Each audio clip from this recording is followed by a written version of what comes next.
I used to be an anxious person, and I did not even know that I was an anxious person. Only when I came here and I didn't have any friends, any family, like the voice of my parents, my friends and everything, it was shut down for a while. And then I realized, oh fuck, I have anxiety. Hey everyone, in this week's video, I want to invite you in on a pretty long and intimate conversation that I had with one of my audience members. You know, I always tell you guys to go out and meet people in real life. I think it's the best way to socialize when it comes to your personal and dating and friendships. But at the same time, there is something to be said for having an online presence, especially when it comes to professional networking. And so through my Instagram profile, I get messages every single day from people who want to work with me, who want to become clients, who want to do a podcast with me. There's sometimes even not just men, but actually women who say, we love what you're doing and we want to give our female perspective as well. Some women who dated Indian men in the past want to share their stories.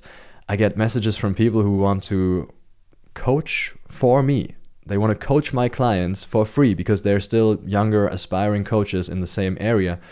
And then there is, of course, a lot of people who just express their gratitude and these fanboys. That's also valuable for me to wake up to a message of someone saying, I love this content, keep going.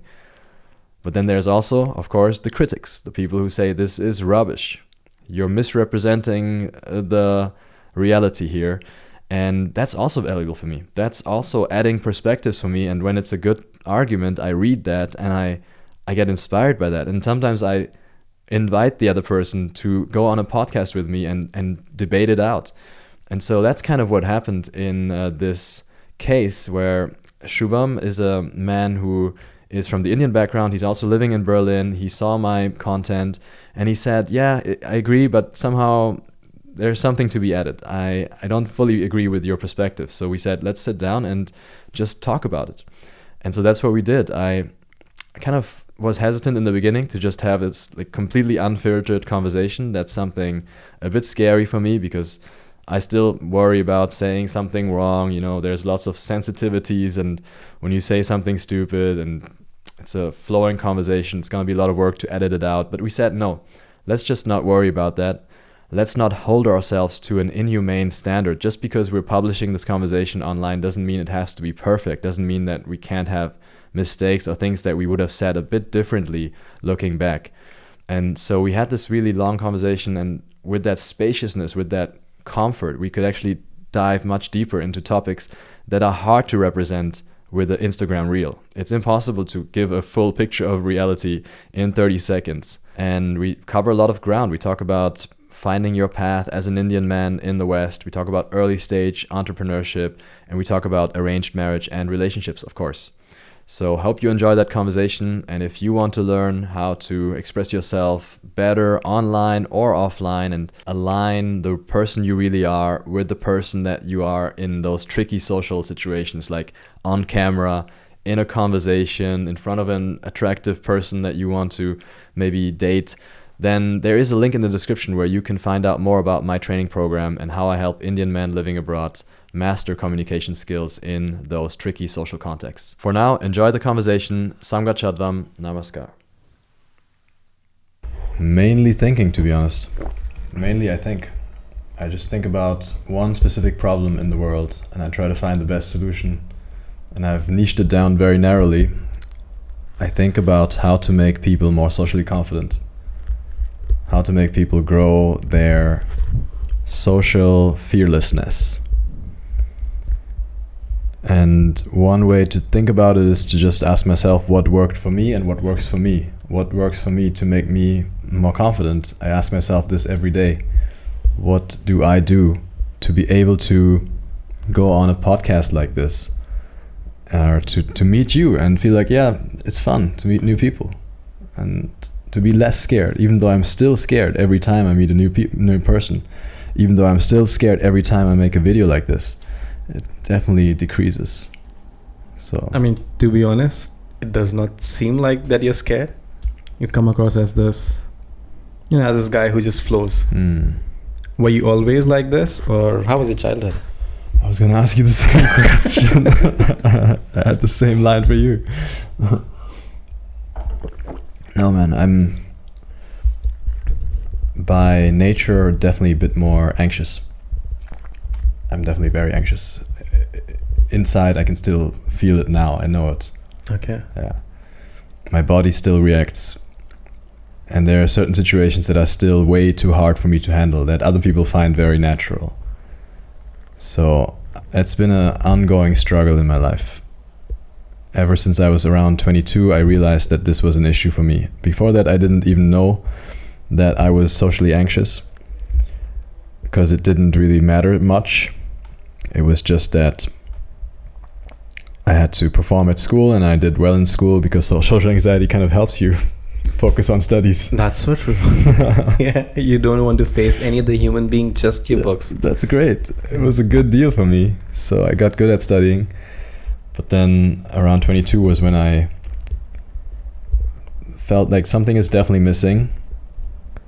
And I had my first glass of Old Monk rum. Wow, that's some deep cut, like Old Monk in India, I guess. Of course. Nice. No one else drinks that stuff. No one else knows that stuff. It's the rite of passage, you know. You're a boy, you drink Old Monk, suddenly you have chest hair all around, and then you're a man.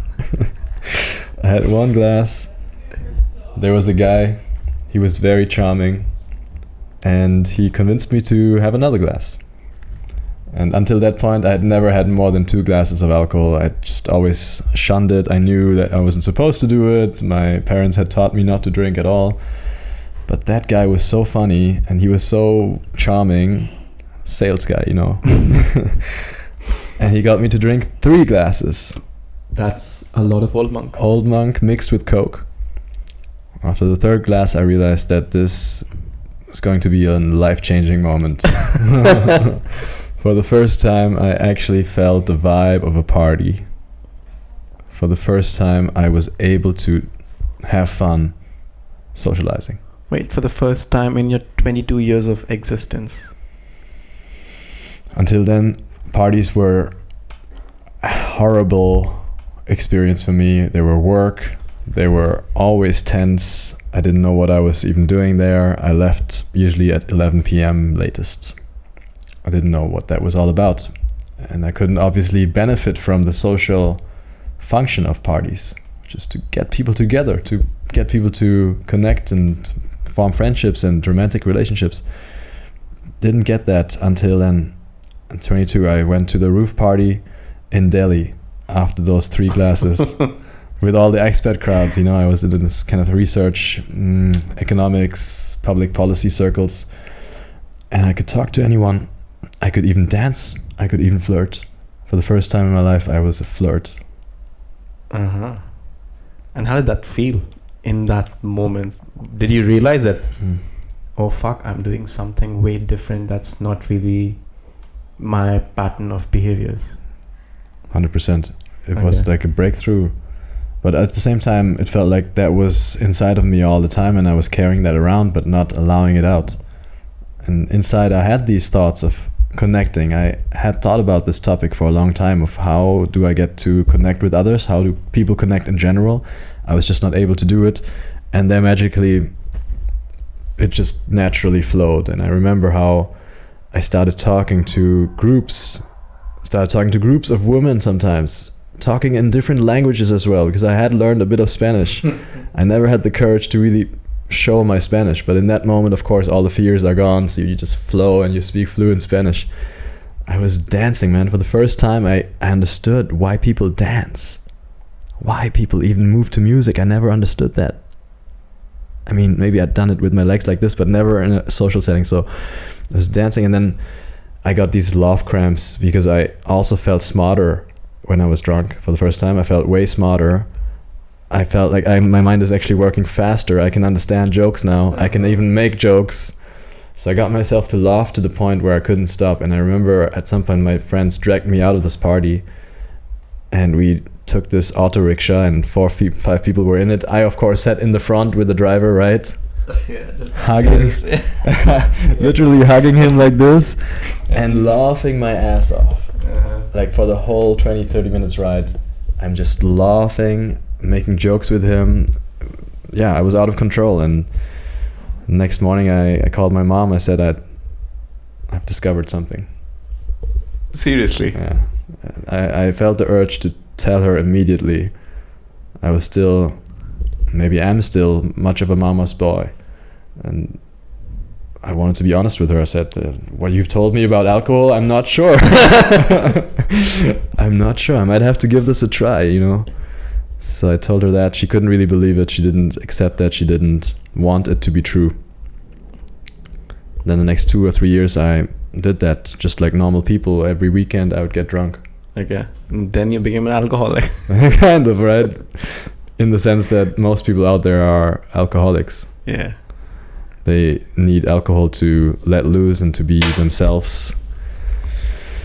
So I did that, and yeah, at some point I got addicted, or at least dependent on that to be social. So I got to that point where I could only go out with drinks. At some point, even only go out with weed. That was a gateway drug for me. For everyone. But it's so interesting that you say that, because I had somewhat of a similar experience as well with alcohol. And so I used to be really shy. I'm still shy, to be honest. And I would only open up with my group of friends or people who I've known. And if you're someone new, a stranger, like, nope, you can't get through this. I won't really come out. I'll just be like a robot just answering your questions. There will be no emotions if you're like someone completely new stranger. And the first time I had alcohol, I realized, like, fuck, this is what the world looks like if you are not too much in your head and just enjoying, and you have shut down that part of your brain that says, you know, the brain that we're talking about, like, hey, do you want to say that? Do you think the other person will like it? I think your posture is weird. Fix your posture. Your hair, maybe you did not shave today. You know, all that kind of stuff. And alcohol made me realize that. But it kind of sucks that we then get dependent on alcohol to actually express ourselves that way. Because it'd be so cool if you can do all of that and no hangovers. And that's exactly the mission that I set out. After a few years of being dependent, I said, this is not a life I can tolerate. I cannot be dependent on the substance to be who I want to be. And the fact that I knew it was inside of me, I knew that I could be social, I could be confident, made me realize that it must be something inside of my brain and not these molecules of alcohol that give me the intelligence. The intelligence is coming from somewhere inside of me. It was very obvious that the alcohol just removed barriers. But I said, I'm going to find other ways to remove those barriers. And it was hard in the beginning, because in the beginning I had no other ways. So I was just back to ground zero. I was just back to shy, back to anxious. I think I relapsed like 5 times, 6 times over 2 or 3 years. I kept coming kind of back to alcohol and also weed. And at some point I remember I had too much weed that night, and I just wrote down in my diary something like, I will never do this again. I'll never do this again. I'll never do this again. And I wrote it so often so that I remember the next day that I was really in a bad place. It was like Bart Simpson's punishment. Exactly like that. I just wanted to make sure that I don't forget about how sure I was that I didn't want to rely on these substances anymore. And yeah, when I looked at it in the morning, I said, okay, I think it's time to make a real clear cut. What also helped, obviously, was that I had other stuff to do at that point. I was almost 30, and I had decided that I wanted to be an entrepreneur. I'd also done some filmmaking, I'd done some marketing, I'd done some software engineering, and all of that didn't really fulfill me. And in the back of my mind, I always had that flame for entrepreneurship, for solving big problems in the world.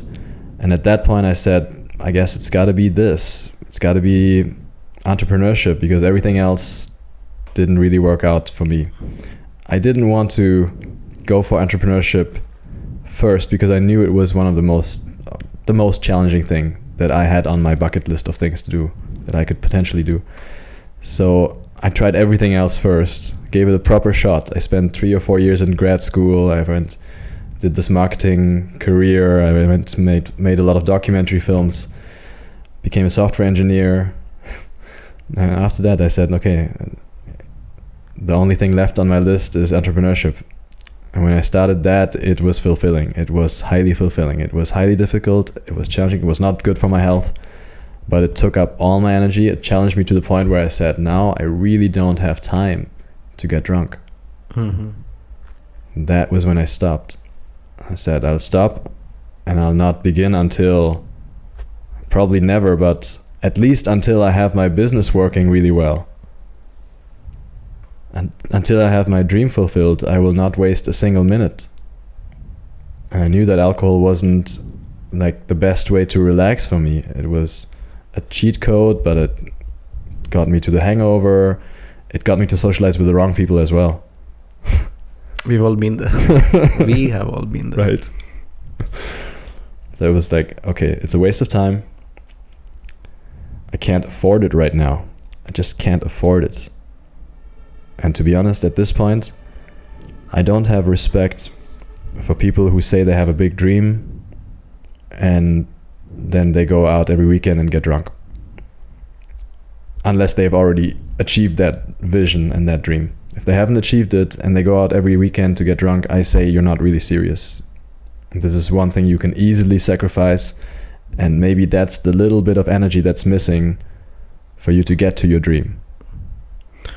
I agree, there is some truth to that, but I still don't think that you should be the guy who just never goes out. You know, once in a while, like, it's nice to let loose and relax, because it's nice to break away from your usual pattern of grinding. You know, because there needs to be some kind of balance, but I respect that opinion as well. There needs to be a certain level of intensity if you want to go from where you are to where you dream about. Without that intensity, without that fire, like, come on, why are we doing this? Yeah, you need the fun. You need a little bit of fun, but when you are building your dream life and you're actually making progress, then that is the biggest fun I can imagine. Yes. So for me right now, sitting here is a huge fun. Thanks for setting this up. Thanks for inviting me and being a guest. Like, you're the host and the guest at the same time. So this is fun for me, and you know, I need fun, I need fulfillment, and I need relaxation. And drugs is not particularly relaxing for me. It's highly exciting. Mm-hmm. So that's why I said drugs don't serve a big purpose anymore. If I have fun while I'm doing work, not all the time, but half of the time I have a lot of fun, then all I really need is relaxation, and that is for me going to nature, spending a day hiking, spending a day just by myself writing. Now that's my relaxation. Okay. Yeah. Nice. That's like where I take the gas off the pedal. That's your going out. I like that. That's my going out. Yeah.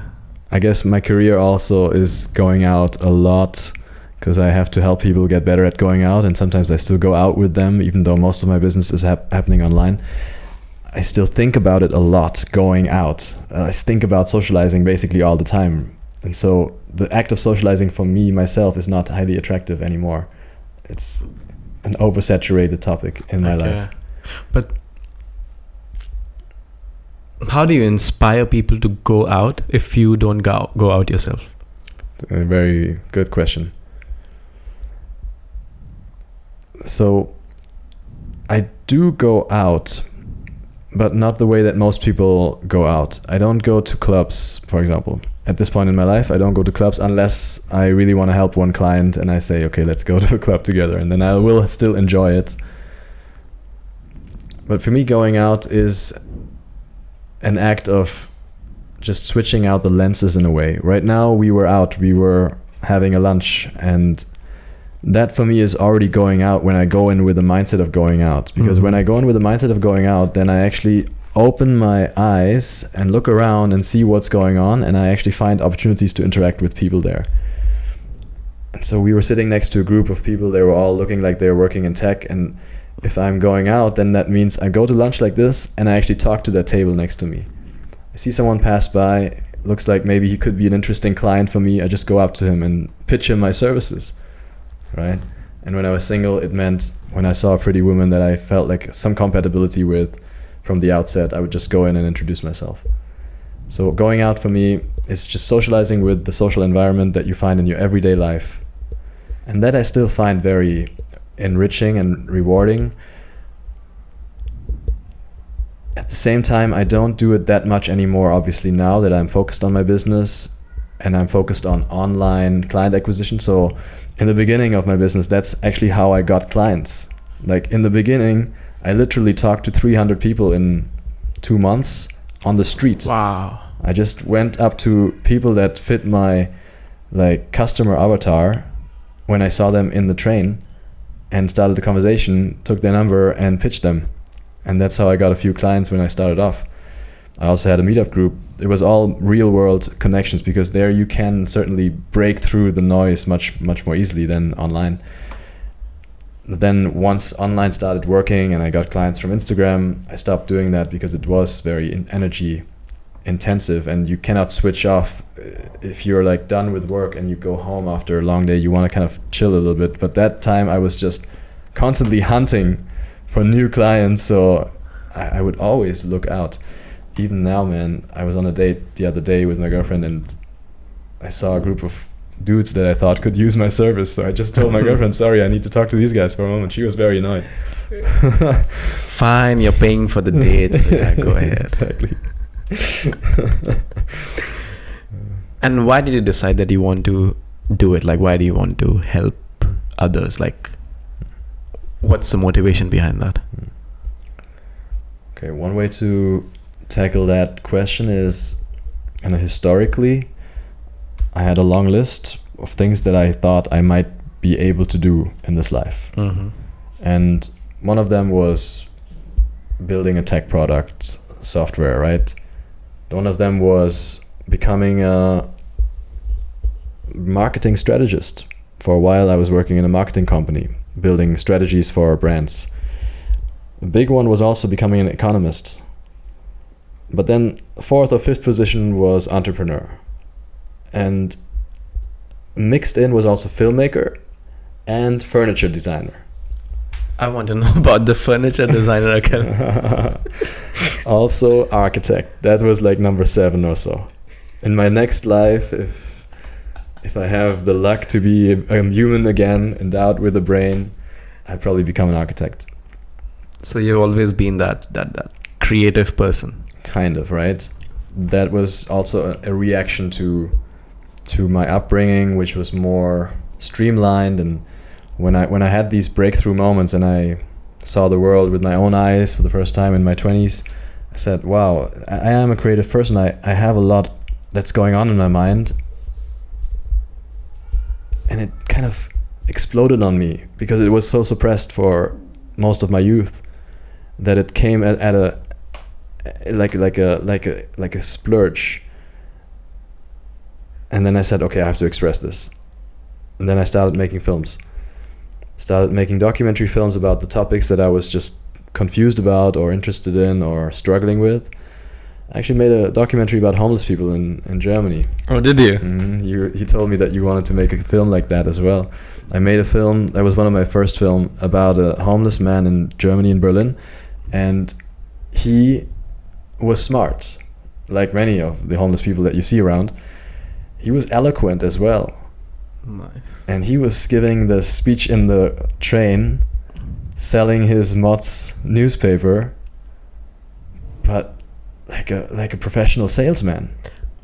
Those guys are good. Sometimes they're really good. And they've done like 10,000 hours of that thing, so Exactly. they're really good. Every day he's there selling his newspaper, and I was sold from the minute he started. The first sentence I was like, okay, this guy is different. I want to give him a little bit of money at least and find out more. And so I waved him over. I said, let me give you some money, but actually you should be selling something else. You could be selling anything in the world. Why are you selling the stupid newspaper that no one really wants? He said, no, I want to be free. I want to play along with the system. That's so baller. Like, I was impressed as well. I was impressed. So I talked to him. I took him out of the train. We sat together for a few stops.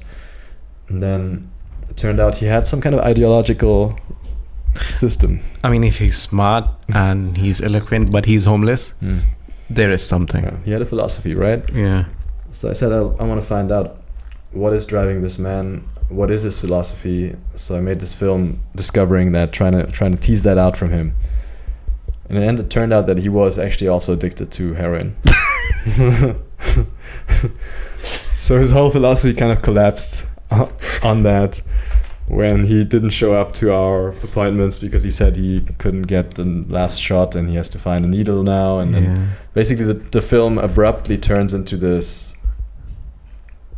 absolute hellish horror movie where instead of like having conversation or building something, because he wanted to build a boat, that was his main goal, and I said, okay, I'm gonna help you make the movie about building a boat. So we had collected some materials, we asked around where can we find the stuff, but instead of building the boat, the movie just became about finding the next needle. Wow. And getting that needed shot. And is it on YouTube? No, this one is not on YouTube because it's very dark. I mean, I can imagine that. Actually, I'm thinking about it now that you say it, because back then I wasn't into YouTube at all. I thought YouTube is for trash. Didn't respect it, so I put all my movies on Vimeo or only released them through like film festivals. At times I was submitting my films to film festivals, and later I realized that those films are actually useful, so I started putting them on my YouTube channel that I started much later. This one I haven't even thought about releasing it because it's so incredibly dark. I totally get that. I mean, starting from building a boat to finding a needle for the next heroin shot, like, yeah, like you can totally imagine how dark it will be, but I guess it can be inspiring to someone.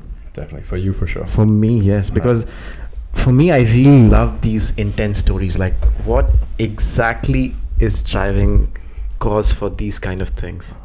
I mean, that guy, like, he's eloquent, like, he can do so much good stuff in this world.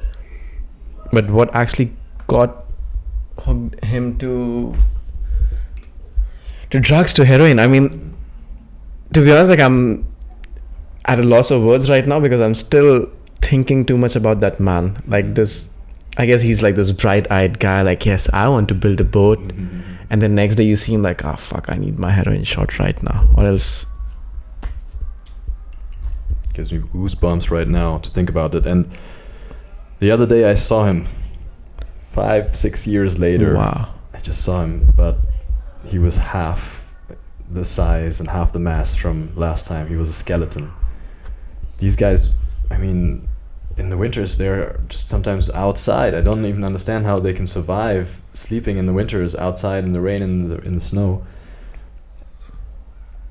This guy, on top of it, heroin addiction, doesn't really eat, but he's still hustling, still out there, still surviving. I hardly recognized him, so it actually took me a little bit too long to recognize him. I didn't walk up to him because I was like, is it him? Is it him? And then from a distance I saw, yeah, it's him. But I mean, my prediction is that he's not going to live more than 5 or 10 years. But you know, if he dies a happy death, who knows? More power to him. Yeah, he had I want to give you one quote from the movie. In the movie, I actually accompanied him while he was going for the next shot, and that's props to you, first of all. Like, it takes balls to actually go in that, like, that dirty world. It's a dirty ass world. And still be there and not be reactive and still have your calmness and shoot like all of the things that's going on. Like, it's not easy, like, doing that. Especially, man, when he took me into one of these public toilets, Alexanderplatz, with 2 other heroin addicts. Wow. And I'm just like, okay, should I really go in there? The door's gonna be locked for 10 minutes. I'm gonna be with 3 heroin addicts shooting up. Whew. I was a bit careless and just crazy at that time. It's hilarious. So I went in. Your whole life flashes by, and what decision did I take for me to be here? But actually, I do enjoy being in those underground spaces.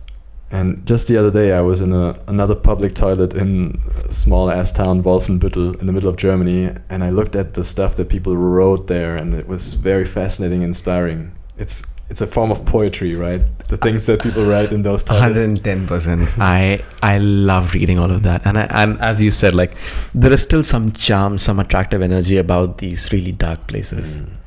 Not everyone can see the beauty in that, but it tells you an intense story. That's what it is. Absolutely, that's what it tells you. So the first quote that jumped out in that toilet was written right on the mirror, and I think it should be a book title. I'm not sure if I'm gonna write that book, but it's a really good book title. It was Money or Suicide.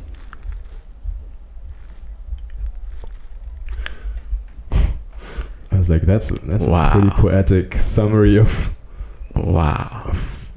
what the world has come down to for some people. Current human condition. Somehow, right? Yeah. Phew.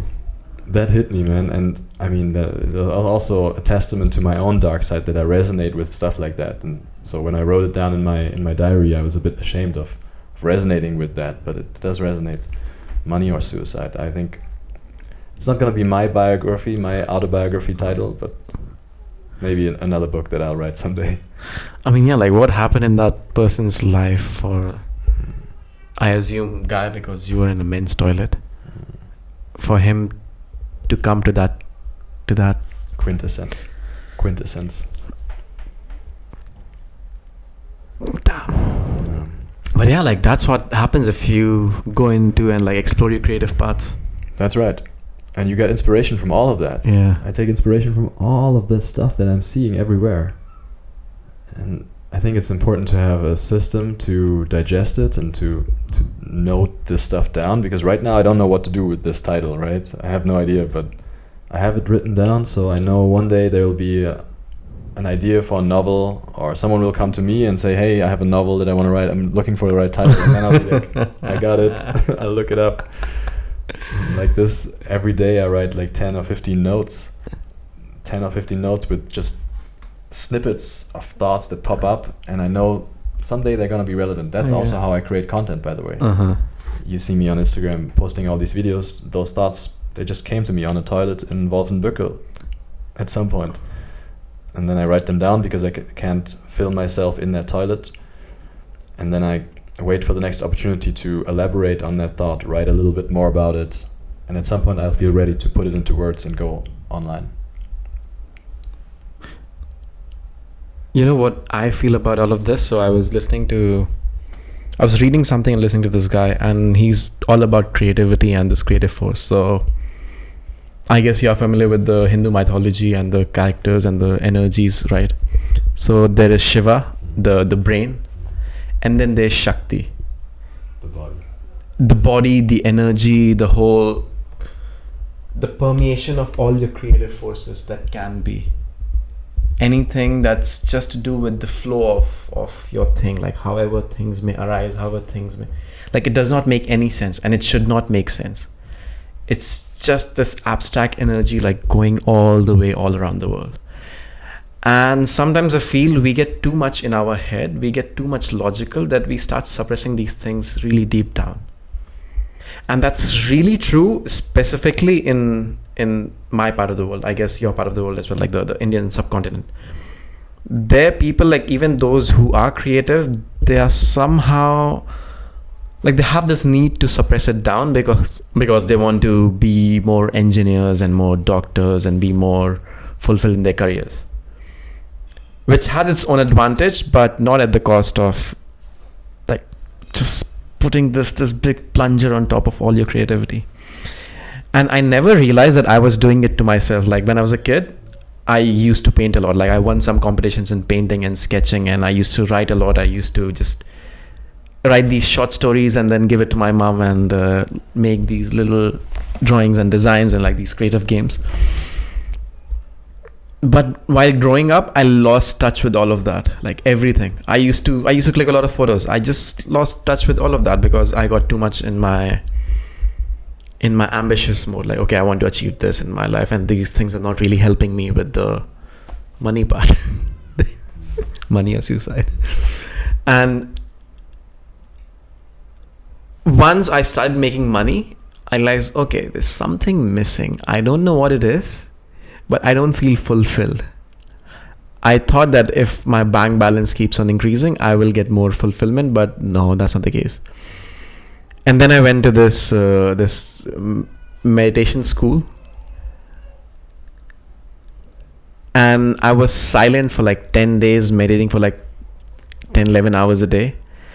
And it just hit me like all the layers that you have been accumulating over your entire course of life, it just keeps getting eroded and eroded, like in that monastery. And then I realized, like, fuck, I want to be a person who's creative, who's not really too much in his head. Like, I want to be that flow. Like, I want to click photos, I want to make videos, I want to make movies, I want to connect with people, because that's also a big part of creativity. Like, it's not just creating things, but even if you're connecting to the other people, that's an art in its own form. Oh, yeah.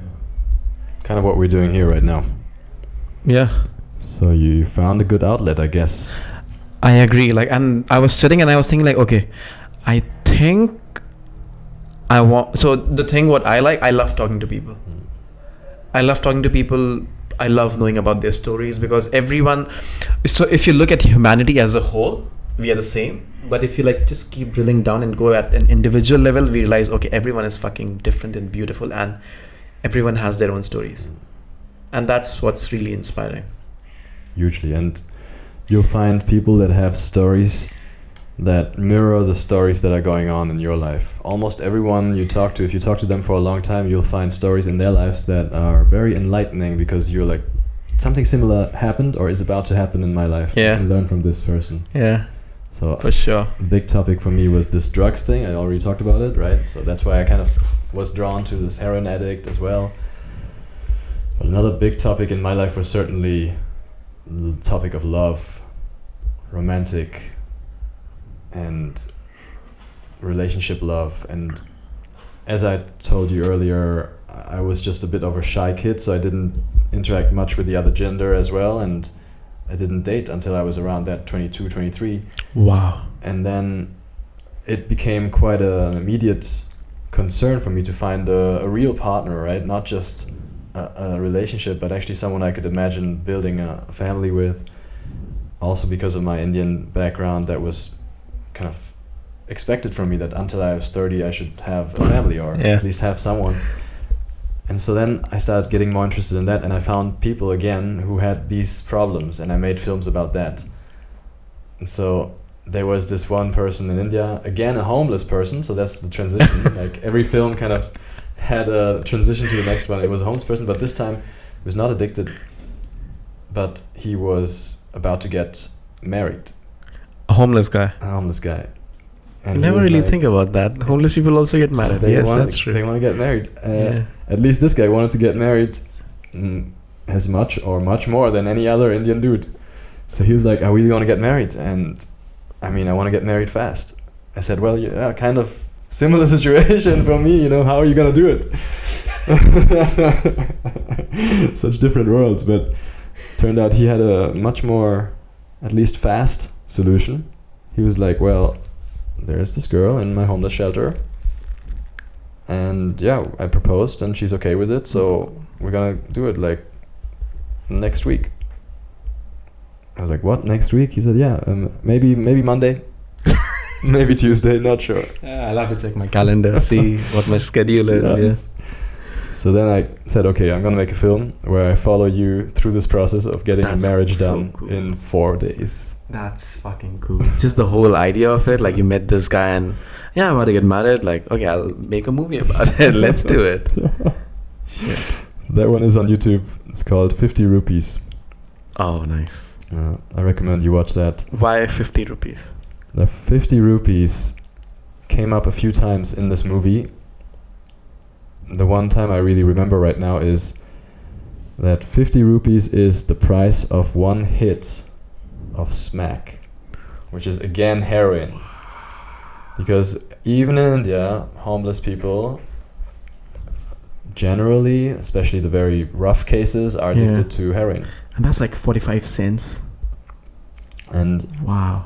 In this whole environment of the homeless shelter, there were lots of people who were addicted to that and other drugs and the little kids would just smell the glue, right, in these little pouches. But the big guys, they would be addicted to crack, smack, that's what they call it, mixture of lots of different drugs, but cocaine is in there, I guess. Some amphetamines, I'm not sure. Yeah, smack it's a well-known thing back in India. Yeah. Yeah. And so I saw those aluminium foils lying around all the time, and just interviewed, like you say, you know, you enjoy talking. I also just enjoy talking to people like that. And I said, hey, what's this? And he said, well, it's smack. And I just started talking about it. And he said that he basically needs a new hit every 2 hours. When he feels the hit kind of receding, he needs the next one. And so one hit is 50 rupees.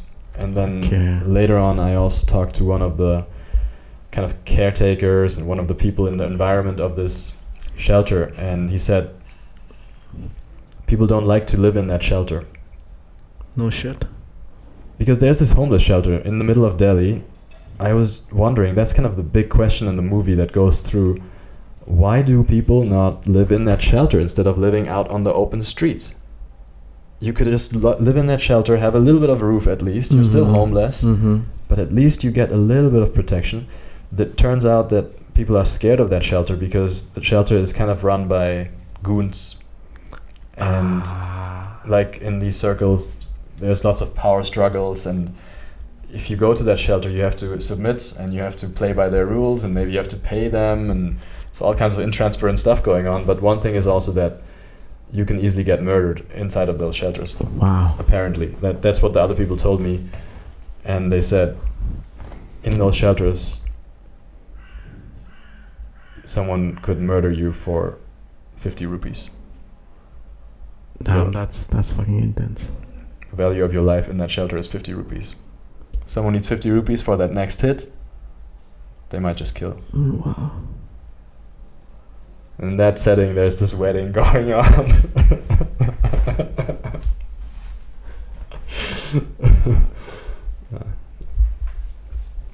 Anyway, so that's kind of how I slid into filmmaking, and then I started making films more about this topic of love, and I made another film about a few guys in Mumbai who were young kids and who wanted to break out of arranged marriage. I think I've seen that one. That was one that also broke through on YouTube. Yeah. And that's when I realized, okay, this is a huge problem. A lot of Indian men don't want to get an arranged marriage necessarily, but have no idea how to find a partner on their own. I agree with that. You know why? Because it's not in the culture. Like in Spanish culture, Italian culture, you see people just hitting on women left, right, and center. In Indian culture, we are taught to be more subdued, more of a nice guy. Like, hey, don't do anything that might remotely affect someone else in a bad way, or someone might not like the actions that you're taking. And that really limits you, because you start thinking too much about what your reaction will be towards, like, for your actions from the other person's perspective, but you don't really do anything ballsy or anything bold that might actually lead to love, lead to a relationship, lead to a date. Why do you think that is in the Indian society? Because that should be a feature of all societies, that people take into consideration the rules and follow the rules, otherwise societies would fall apart. Also, Indian society does have Bollywood, which is all about love and often about very bold moves in love. Yeah, I'm not the biggest fan of the way love is portrayed in Bollywood, but yes, I get your point. It's really interesting.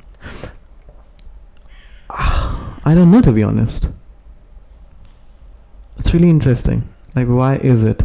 One explanation could be it's just because it's not economically so well developed, so you have to play more as a team. But then you have places like South America and Colombia and those places as well. Exactly. And they do amazing with absolutely true. So interpersonal relationships. Exactly. Another interpretation is it's because of the Victorian influence, English culture from that era. Maybe that.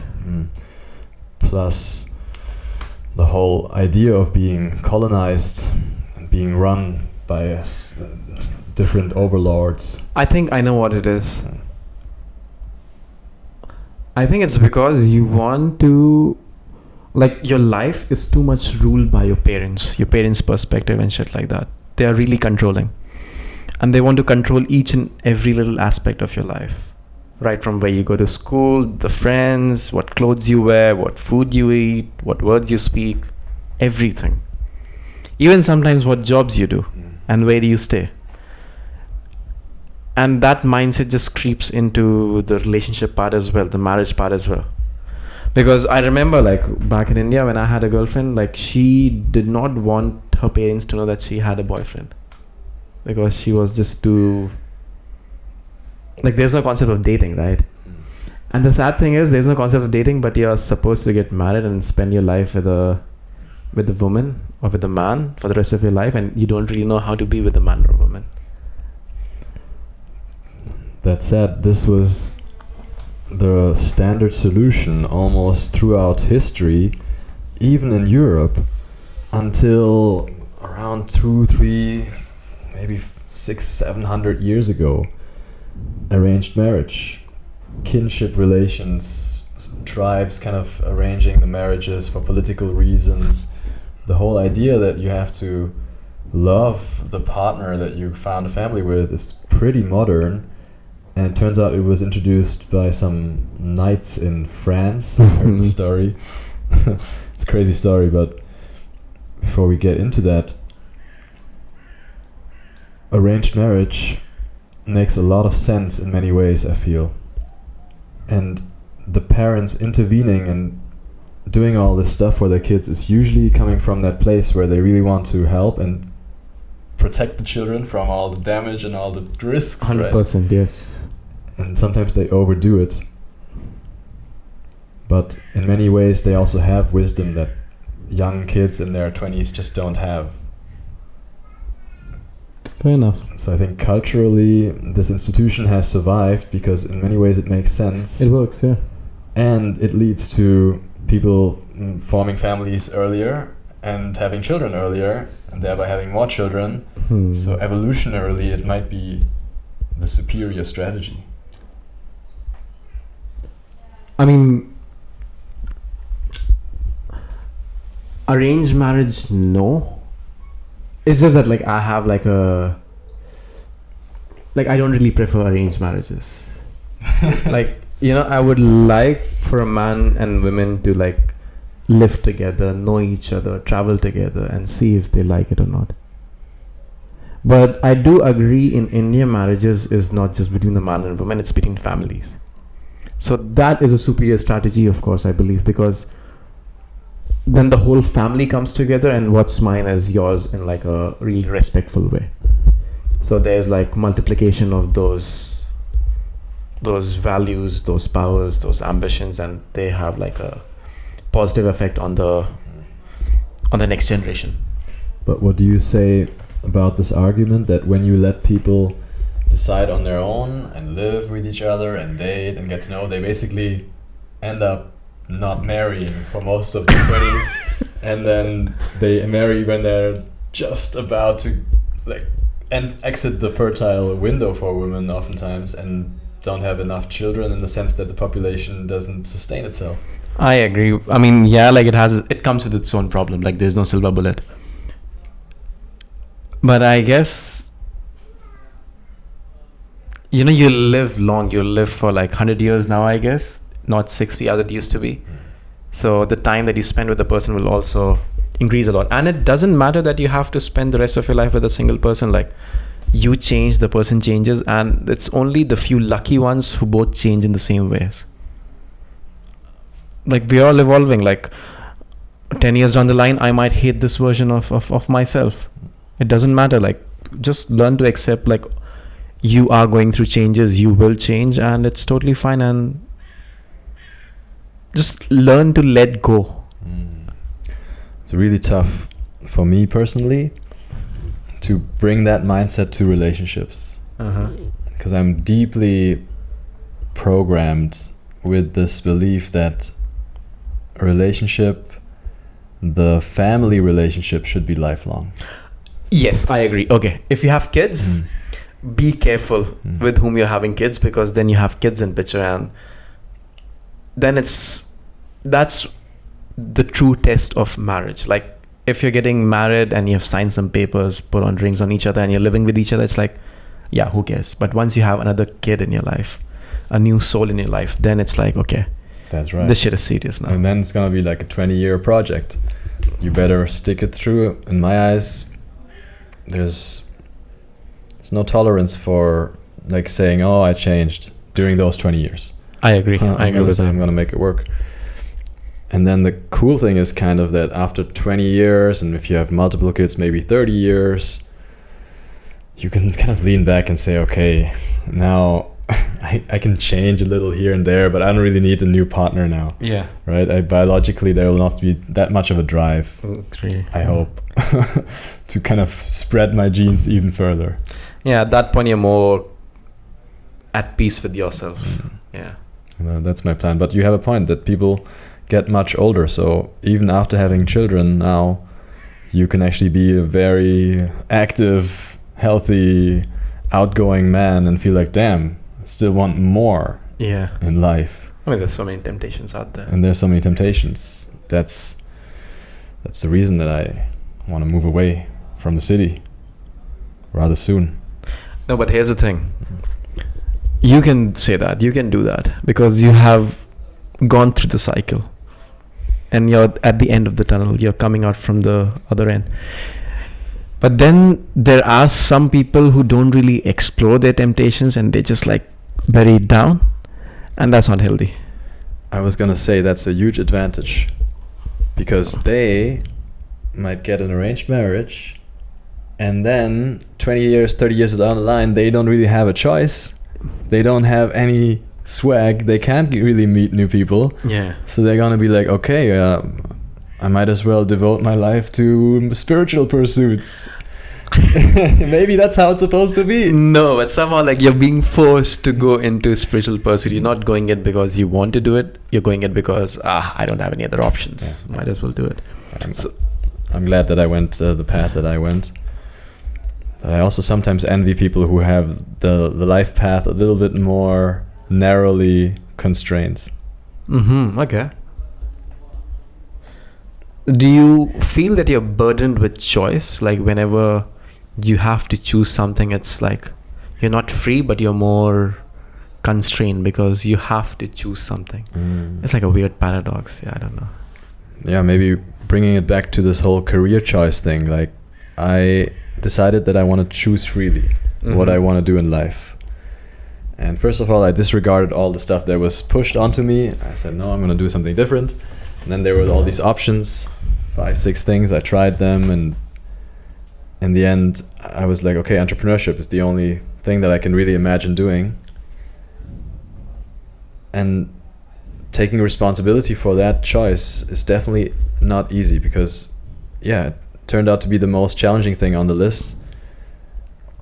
And I have to take responsibility for it, and I have to stand up to my environment, to my family, to my partner, and say, yeah, I chose this really weird, super unrecognized, in many ways, risky path that sometimes works and sometimes is a complete nightmare, and it's entirely my choice. And it does feel difficult sometimes to say that. When life gets really hard, I sometimes wish I didn't even have the freedom to do something crazy like this, which I know exactly what it feels like, because before I discovered entrepreneurship, I didn't think that it was possible to just solve a problem. I had awareness for the problem that I'm solving. I knew that I was trying to work on my own social anxiety. I knew that a lot of people are suffering from social anxiety, but I never had this awareness until I was like 27 that you can actually go out into the world and solve a problem like this for other people and make a living with that. That was just not on my map. My parents, doctor and a teacher. My whole Indian family, all teachers.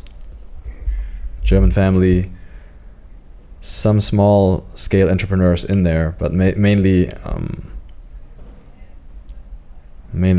I guess handicraft and construction people, simple people. I didn't know that entrepreneurship was an option. But when I discovered it, then I said, this is the only option for me. I can do this. And so just to get back and close the circle here a little bit, after doing all these films, I discovered how many people were struggling with certain problems, and I understood them. It was kind of a market research in a way. Those films were really me trying to understand what are the biggest problems in the world. And until that time, I thought poverty was the biggest problem in the world.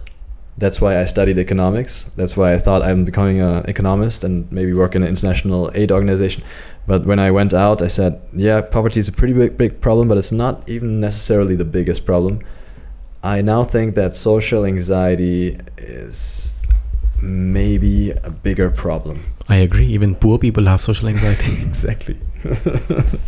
And poor people sometimes have less than developed and wealthy people, right? Yeah. But kind of everyone has a certain degree of social anxiety. I just think so many more dreams could be fulfilled if people didn't have anxiety, if people were more confident. And social anxiety is not just about talking to strangers, it's also about believing in your dreams. Yeah. So just the way that I now come to believe in my dreams and say, what I'm building makes sense, and I'm going to build it, and I'm going to do my best, and I'm going to use this huge challenge to motivate me every day and do it. That way I think many more people have dreams, but they never have the confidence to start. The world would be a better place. We would have many more solutions to big problems if people who had that potential actually went for it. 110%. Because I used to be an anxious person, and I did not even know that I was an anxious person. Only when I came here and I didn't have any friends, any family, like everything was from scratch. All the time, the noise that I had in my head, the voice of my parents, my friends and everything, it was shut down for a while. And then I realized, oh fuck, I have anxiety. Mm-hmm. And now what do I do? How do I solve it? And then this anxiety would come up in like weird ways. Like if I'm talking to someone, I'll just get too nervous. And if I'm going into a party, I'll be like, I don't know, I don't want to go into the party, I don't know.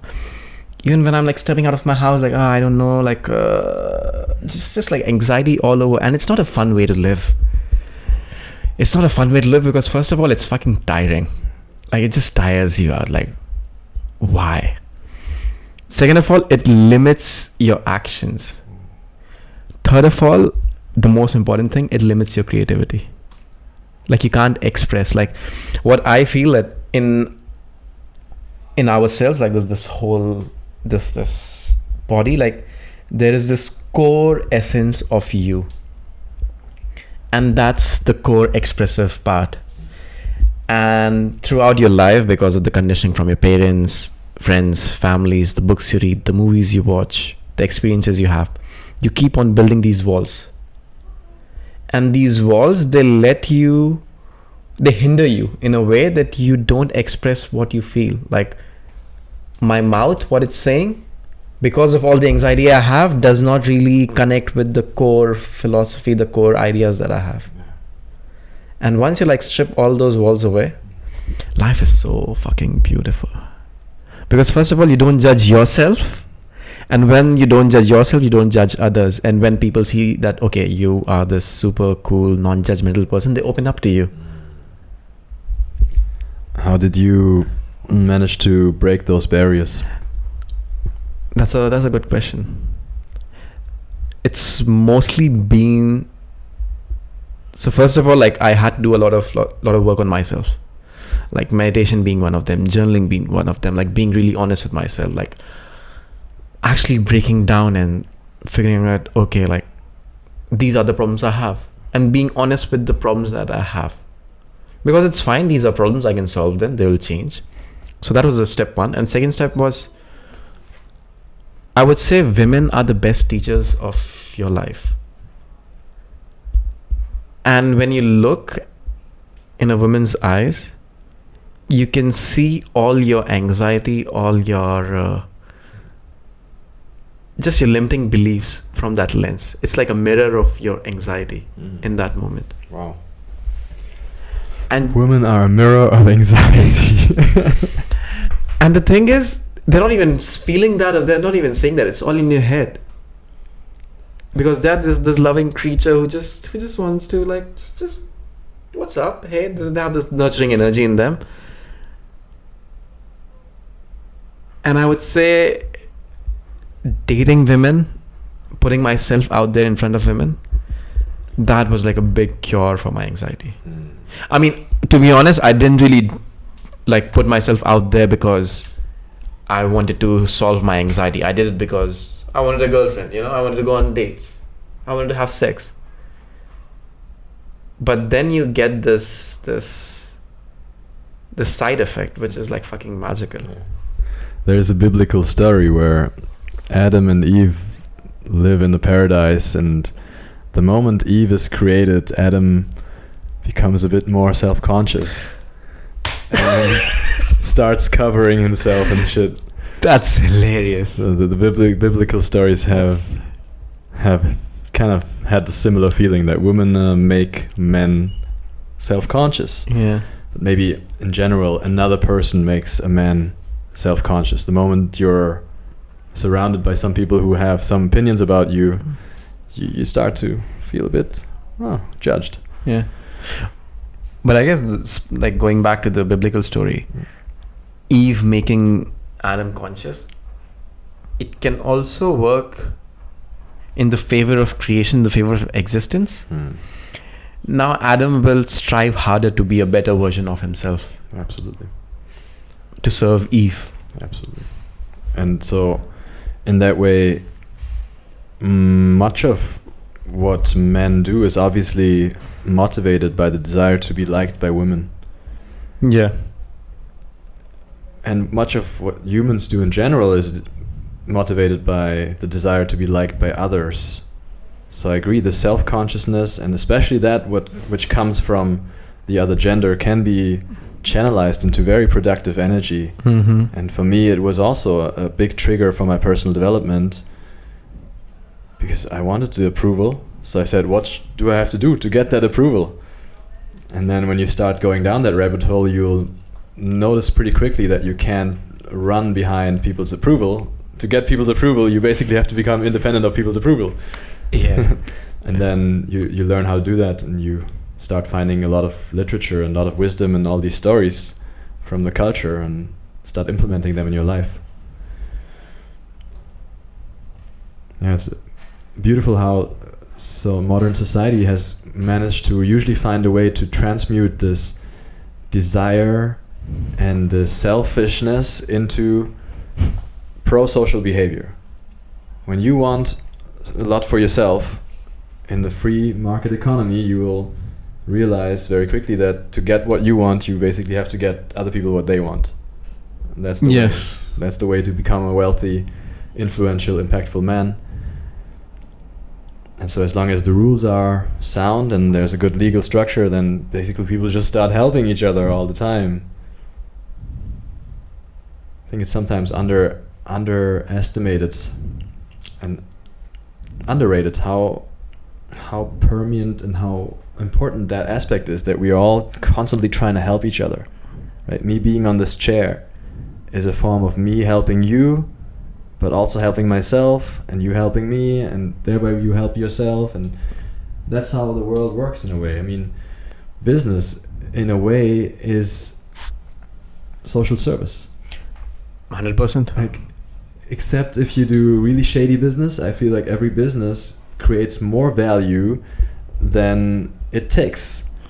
We give more than the person values it, and he has to pay less, right? So you go to the restaurant and we get a meal for like €7, and we value that at 8 or 9 or 10 euros. You would pay a little bit more. Yeah, agreed. And so the restaurant basically gave us €2 of value. Yes. Yeah, like it's so funny. Like I'm reading this book. It's by this author, I forget the name, but it's about market economics of people and men and women. Okay, Like don't tell me it's the value of others. Who's the author of the book? Orion Taraban. Yes. Yes. Dude, Yeah. Are you kidding me? Yeah. I was just reading that. Yeah, and in that, like, he has his example of a coffee shop. Like, if you go to a cafe and you get a coffee for 3 euros, but if you had to put in all the effort, it would cost you 5 euros. So it's like, the cafes are the suckers here. Like, oh, you got like this fucking coffee for 3 euros, which should be 5 euros. But then, since it's the cafe's job, like this entire business is to make a lot of coffees, and they can do it for like 1 euro. So I get the collaboration point here as well. Like, there needs to be an exchange of value for something to conspire. And that value has to be, like, it needs to be perceived a bit higher than what it is. The reason I'm thinking about this is because my family, my Indian family, they say what I'm doing is not a business. It's a service. It should be free. I should be running a charity. I agree, but it's not scalable. Like, you still need to, like, you need to create more videos. You need to create like these amazing meetups. You need to go on these trips with these guys. It should be self-sustaining, right? Yeah, it needs to. Shouldn't depend on someone giving me money for that. Yeah. Especially if the people that I'm helping have money. So I think as long as you're helping people who have money, you should charge for that. Yes. Right? And you should not charge too much, and you should probably not help them with every single goal they have, because some goals are unethical. Even legal goals, I would not necessarily participate in a lot of the internet economy. I would not participate ever in pornography or OnlyFans businesses. But as long as it's ethical and people have the money, I think it's totally fine to charge for it and still see it as a service. It's still a service. As long as you're giving more than you're taking. I remember my grandfather, he's just told me, man, you should, this is German or Indian? Indian. Yeah. He said, it's a service. It shouldn't be a business. I understand his point of view. How do you mean? Because he's from India. And he's your grandfather, so he must be like 90 or something. And he comes from this socialist background, and he sees, okay, he's charging like this much money in euros, which is like a big sum for them. He's like, what? No, this is yeah. It's just like their relationship with money. Also with work, because their definition of work is a bit more constrained, and they know certain jobs, and this what I'm doing doesn't fit in, right? In fact, in a way it does, because in some sense I'm a teacher too. Yeah. My whole family on the Indian side is actually teachers. and I always thought it's so weird, and they told me how amazing it is to be a teacher. Yeah. My uncle told me once, teachers are the builders of the nation. I laughed at that, but then I ended up becoming a teacher. And it's so here's the thing, like, what you're teaching is actually, so every man is expected how to be good with women, but no one fucking teaches that to them. So it's like there's this expectation where it becomes unreal. Like, God, no one really taught me. I mean, if you're lucky, you might have like that one charming uncle or that one charming friend, and you just absorb these behavior patterns from them. But if you're not lucky, then what? It's the same with communication skills in general. It's usually not taught explicitly. It's usually only taught by example. Because it's also such a complex thing. It's almost too complex to really put it into textbook. And so you learn it by imitating your environment. And if you have good role models, you learn how to talk, how to go on a video interview, and you'll learn also how to seduce. But if you don't, it's very hard to catch up on that. It's not formalized knowledge, it's super highly contextual knowledge. It's different from culture to culture, place to place, time to time. I mean, it's the one skill that can hardly be measured objectively. Like, I cannot say, I have better communication skills than you, or Trump has better communication skills than me. Everyone uses the communication skills to reach very different goals, and it's only relative to the goal that communication skills can be evaluated. Yeah. Just thinking about that, like, then how do you even like measure it? Like, how do you get better at it? Is it more of an internal feeling that you have? Like, okay, I agree, it is an internal feeling. Like, okay, I feel more comfortable with myself. I am saying what I am thinking. There's not a lot of filtering going on. Do you think that's like a big barometer for success in terms of communication here? Yes, I think that is big.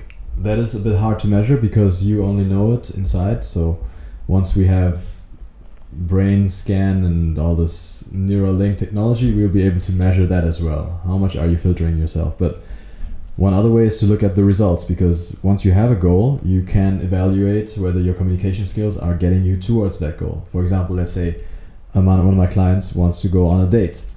Well, you can measure Fair if enough. you got the date or not. Yeah. Many of my clients want to eventually find a partner and settle down and marry. You can measure how many of my clients actually get into relationships. So I think that's the most reliable way to measure progress, to find some external outcome that you want to achieve and see whether you're actually getting closer to that. For me, it was about building a business. That's my communication skills right now. I devote all my communication skills to building this company that can help people reach certain goals. So in a way, my communication skills are measured by the success of my company. Okay. And how does it feel for you to be like a teacher who helps men get on dates? Because there's clearly like a big social stigma attached to that. Especially with people from that part of the world, like India, Bangladesh, Pakistan. Huge. Like, how do you deal with that? Yeah. And it's not really well represented in the media as well. Like, you know, people think that these are like this bunch of evil assholes who just want to take advantage of people around them. So how do you... That's a huge topic for me. The first thing I want to say is that I frame it differently. I don't say I help men get on dates. That's not how I present myself. This is part of what I do. But on a lower level, what I'm doing is men to become very comfortable with themselves to the point where they love themselves and they love their lives. Nice. And then getting dates is quite a natural consequence of that. And it'll take a few more tweaks, but most people struggle with dating because they don't really find their lives amazing. Yeah, yeah. So that's where sad. I start, right? And once they have that self-love, once they have a story that they can tell themselves, that they feel like, wow, this is exciting, it's amazing to be me right now.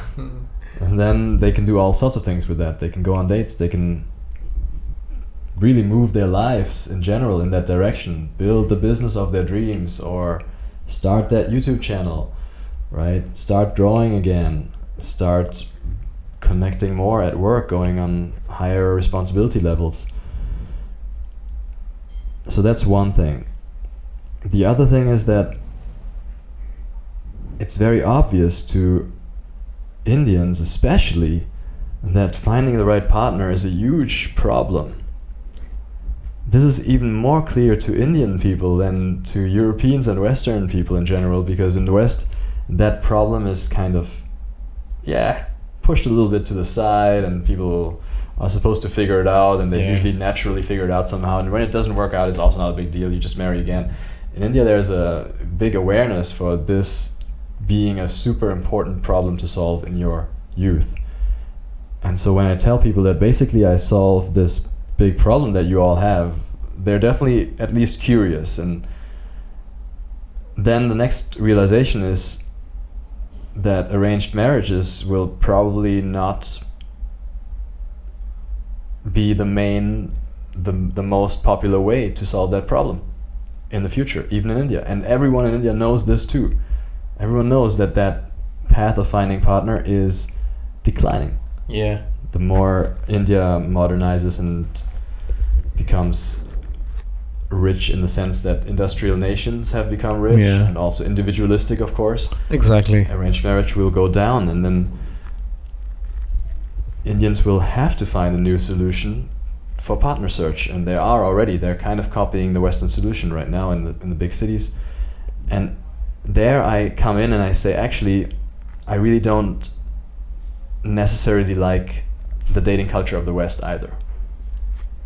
I don't really like a lot of aspects of the Western dating culture, and I think it's time to create a new dating culture, to create a new system for partner search that might have some elements of arranged marriage, might have some elements from West, might have some completely new elements.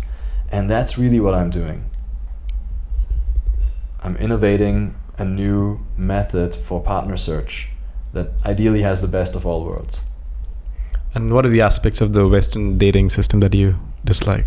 For example, what we just talked about earlier, where commitment and family is postponed, and thereby marriages happen way later and are fragile. Yeah. And what are some of the things from the Indian dating? I mean, there is no Indian dating system, to be honest. Oxymoron. Yeah. But yeah, that's actually a strong messaging, because then they know that they're not coming to you just for fun. There's actually a bigger purpose than that. And I will also push a lot of people away with that messaging, because there are people who just want to figure out Western dating, and they just want to have the kind of dating life that you could have on Tinder if you were successful on Tinder. And I say, no, not really my cup of tea. I'm not going to help you do that. That's not what I'm here for.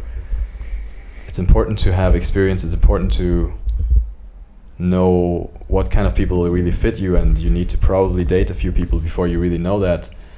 But for me personally, it was always clear that eventually I wanted to find the right partner for family. That's the journey that I went on myself, and that's the journey that I want to help other people go on. And I have this advantage that I am right in the middle between those two cultures. So I saw both. I saw the shadows and the lights of both of these cultures. And I'm a hybrid. That's what makes me uniquely suited for this role, I guess. You're like Blade. Blade of data. Oh, by the way, your phone gonged off. Yeah, no worries. How long have we talked so far? I don't know. 1 hour, 20 minutes. That's good. That's good. Wait, I'll just take a break. Throw this water. Yes. It's nice. I like it. It's pretty flowy, huh? Yeah, exactly. That's the kind of thing I prefer. That's why I don't like to prepare for questions. Yeah. And just have some general idea of the destination where I want to go. Just figure out a way there. Thanks. So, what else can we throw in to close it out? What do you want to talk about? Ooh. Let me have a quick look at my notes. Yeah. Just one question. We talked about how this is a big stigma and a lot of people feel uncomfortable talking about it. I'm impressed that you are talking about it so openly. I ask a lot of people that I work with to have conversations like this with me, and they're always happy to do that. They always have lots to say. But when it comes to putting stuff online and making it public, having potentially their family or even their city, someone in their city watch it, it's a very scary thought for those people. And I wonder what makes you confident to go online and say things that might not be perceived super well by all these people. Okay, there's one simple answer to that. I don't take myself too seriously. We are here for a limited time on this planet. Just have fun. Don't judge yourself. And to be honest, the others are not really too much aware of your existence and what you're doing. It's just putting too much pressure and spotlight on yourself. No one fucking cares about your little podcast, your little life. Yeah. Just fucking do your thing and die. Die happy. Even your family might not watch this podcast until this point. Yeah, exactly. That's a good one. But I guess a lot of it comes from self-acceptance. Like, I like myself. I love myself. Like, this is who I am. I like the kind of expression, the self-expression I have. And I'm proud of what I'm doing. And if I'm proud of it, it doesn't matter what other people say, as long as I enjoy it. There's a lot of fear, I guess, in those people from the repercussions, and they say, no, it does matter, because if my relatives find out that I'm here, that I'm, for example, dating and not just waiting for arranged marriage, it will reduce my chances, it will make them upset, it'll make them exclude me. I guess what helps is when you just say, okay, that's not for me anyways. Those things that you can potentially be excluded from, I don't want them anyways. But if you're not sure, let's say you're an Indian immigrant, expat living in Germany, and you're like, yeah, I'd prefer meeting someone here, but actually if that doesn't work, I will have to go back and get an arranged marriage. Okay. Then you're in a tricky situation because you can't admit that you're dating. That's why a lot of people don't want to even let their parents know if they're dating, because they're afraid that then it will ruin their reputation. Okay, I never really thought about it so much, like in this deep. Like, I just did it because I enjoy it. But I guess if you like think about all the problems that your actions will create, you will run out of fucking paper and notebook in this world. If you exclusively want to look problems, you will find all the problems in this world. And if you really want to find inspiration and what are the positive things of it, you will find those as well. And at the end of the day, like any action that we do, it comes from one of these two places, love or fear. I wake up every day, I go to office, I do my 8 hours, I do what my boss tells me. That's coming out of a place of fear, because I have to do it. If I don't do it, I will not get my money, I will not get my bread, I will die of hunger. And this thing that I'm doing, I want to do it. This is coming from a place of love. So doesn't matter if I get paid for it, if I do not get paid for it, people like it, people don't like it. I'm doing it because I love doing it. That's an amazing place to come from. And that's, I think, how anyone who wants to really create something needs to start. They need to find something that they really love doing, no matter what the world says. That's the creative spark. And for a long time, I was posting videos and no one watched. And then like 1 year in, 120 videos in, suddenly people started watching. But then I didn't want to succumb to the temptation and say, now people are watching, now I have to do what they want me to do. Yeah. Right? I still do say what I want to say, and most of the videos don't get watched. Yeah. But once in a while it blows up and I hit the nerve. But I'm just going to say what is in my mind and continue doing that and perfect the art of connecting that mind to that essence, to that mouth. Yeah. And there's a beautiful quote, maybe we can slowly wrap up with that, which is from Thelonious Monk, a jazz musician. And he said, the genius is the person who is most himself. I think for sure. What we're practicing here, just expressing, letting it flow out, is practicing being ourselves. And even now, I can tell you ways where I wasn't super myself in this interview. But the more you do it, the more you can just be yourself and be on camera and be like, yeah, I don't care what people out there think. No, but the good thing is you actually realize it while you're doing it. And there will come a point when you will not do it. Like, it's all a lifelong process anyway, right? Absolutely. That's never ending journey to become more yourself, to care less about the judgment of others. Yeah. This could be the title of this podcast, The Judgment of Others. And on this note... Fuck. Wow. Perfect. We have the audience.